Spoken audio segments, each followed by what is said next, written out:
this is my big problem. We were talking about Bohemian Rhapsody before, right?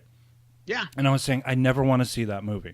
And you're like, why? Brahman's like, why? Why? I said, because it'll ruin Queen for me. I'll never be able to listen to her music again because, and I was thinking about this, and I know it sounds weird and kind of selfish and hedonistic or whatever.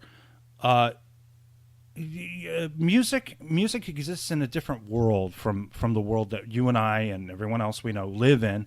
It's a different thing, and I feel like when you take these people down to our level, you demystify them. Well, you take the mythology away from us, and I feel like I can't enjoy it.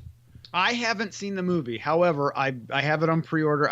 It's coming tomorrow, actually. It's probably, I'm going to say it's going to be like a VH1 movie. I bet you it's going to be like one of those fictionalized versions of a VH1. From what I've heard, it's a very, because it's a PG-13 movie, and this is the life of. I mean, it's supposed to be basically it's band approved, like which means it's not going to be embarrassing. It's going to be this. It's not going to be embarrassing. They're not going to get too deep into Freddie Mercury's life, of all of his, stuff that he went through in his life, as a gay man, which I'm sure. But I saw the Queen behind the music a long time ago. I don't know if you did you?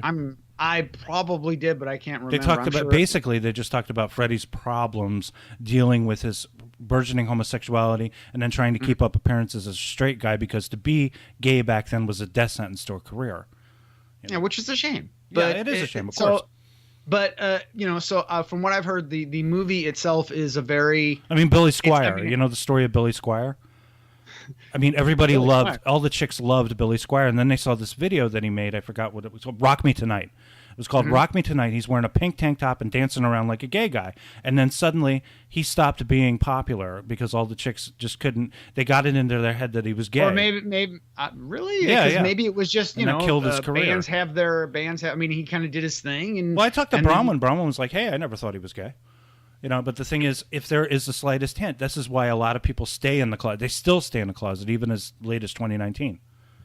And what we're talking about. Yeah, it depends on who your audience is, basically. Yeah, but it just... Yeah, so... You go on. It's just, from what I've heard, the movie itself is a very sort of easy, clean... We're not going to get too much into it. It's more about the music. It's less about the story and more about the music. We're going to have a little minimal story with characters that are going to be really, a very sort of cleaned up version of the story, but it's mostly about the music. And that's what you're going for. You're not going in to go see it, like to flip it like the new A Star Is Born. So that's probably all. Freddie go into a bathroom in a Turkish bathhouse and get his rocks off. I'm sure a whole bunch of stuff happened, but it's like we're not gonna get the warts and all story. We're gonna get a nice, cleaned up, shiny, sparkly version of the story. And that got nominated for Best Picture. It's right? Best Picture, Best Actor. Not Best Director. The young man in question who plays Freddie Mercury looks staggeringly like him and sounds. Yeah, especially with the makeup and the teeth and everything. But however, we can talk about Bryan Singer and all of his issues. But I'm just thinking, like, okay, his company probably produced it at least. Now he was fired from the film. He was fired. He didn't get an Oscar nomination. But neither did Bradley. What's his name?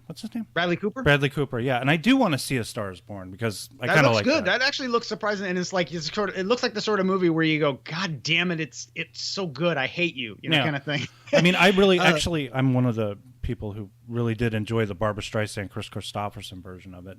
That would be interesting to sort of, it would be really interesting to go back and watch the original, like all the different remakes. Of the movie. What was like it? Judy Garland and somebody remake, else. And then I think there's a couple other remakes. There's probably sort of remakes like that, like don't even have the name, but they're like sort of. But like spiritual VH1 remake. did produce these fictionalized kind of biographies of bands. The Monkees. I remember the Monkees. They made a movie of their story too. That. I remember there was a Def Leppard one. Def Leppard. That they made. That was actually a really good movie, from what I remember. Yeah, the guy lost his arm and he's playing with one arm. That was another one. It's probably very similar to Bohemian Rhapsody, where you just get like the bass. You don't get super deep. It's more about the music, which is fine. I think that they made the right creative decision as far as what kind of movie, because it was Bohemian Rhapsody was originally going to be a whole thing about. It was going to be Sacha Baron Cohen was going to do it. Yeah. And he was probably going to go really deep into it and try and do his serious, maybe A Star Is Born kind of piece. But then the studio said just creative differences. And they said, no, we want to make money. we don't want to be a depressing movie about a closeted gay man. I just can't see it being released as a movie in theaters. This seems to be something that is tailor-made for a Netflix or a streaming service, something like that.